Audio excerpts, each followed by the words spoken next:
సత్తెనపల్లి నియోజకవర్గంలో ఈరోజు పోలింగ్ సమయంలో మార్నింగ్ 6 నుంచి సాయంత్రం 6 గంటల వరకు జరిగినటువంటి ఈ పోలింగ్లో ఇప్పుడు కని విని ఎరుగని హింసకు తెలుగుదేశం పార్టీ ప్రయత్నించిందని సందర్భంగా చెప్పదలుచుకున్నాను.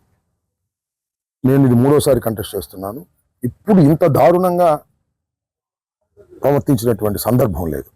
ఒక ఫ్రస్ట్రేషన్లో ఈ నియోజకవర్గంలో మేము గెలవలేమనేటువంటి ఉద్దేశంతో ఒక విష సంస్కృతిని తీసుకొచ్చేటటువంటి ప్రయత్నం చేస్తున్నారు.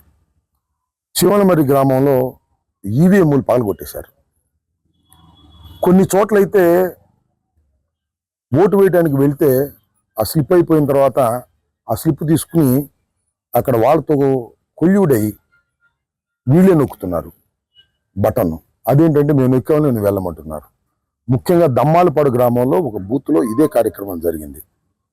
నార్నపాడులో కూడా ఇలాగే దౌర్జన్యం చేసి బూత్లో ఉన్న ఏజెంట్లు లాగేసి వాళ్ళే ఈవీఎంల మీద బటన్స్ మీద నొక్కునేటువంటి ప్రయత్నం చేశారు. దీని మీద ఎలక్షన్ కమిషన్కి మేము రిపోర్ట్ చేయబోతున్నాను. జనరల్గా ఎలక్షన్ కమిషన్ రిపోర్ట్ చేస్తే వాళ్ళకి వెబ్ కెమెరాస్ ఉంటాయి. దానిలో చూస్తే వాస్తవాలు బయటకు వస్తాయి. వాస్తవాలు బయటకు వస్తే నేను ఇచ్చినటువంటి రిపోర్ట్ కరెక్ట్ అయితే, పిటిషన్ కరెక్ట్ అయితే దాని మీద రీపోల్ చేసేటటువంటి అవకాశం కూడా ఉంటుంది. దాన్ని అధికారులు గమనించాలని కూడా ఈ సందర్భంగా మనవి చేస్తున్నాను. తొండపి గ్రామంలో, నానిపాడు గ్రామంలో, మరి చాగంటివారిపాలెం గ్రామంలో, మరి ఇంకా అనేక ప్రాంతాల్లో, గుళ్ళపల్లిలో, కుంకలగుంటలో, చీమలమరిలో అన్ని చోట్ల కూడా రాళ్లు వేయటం, ఈవీఎంల మీదకి వెళ్ళి ధ్వంసం చేసే కార్యక్రమం చేయటం, ఓటర్లను భయభ్రాంతులకు గురి చేయటం, చాలా దుర్మార్గమైనటువంటి సంస్కృతిని తీసుకొచ్చేటువంటి ప్రయత్నం చేస్తున్నారు. దీని మీద పోలీస్ యంత్రాంగం ఖచ్చితంగా యాక్షన్ తీసుకోవాలని కూడా నేను ఈ సందర్భంగా కోరుతున్నాను.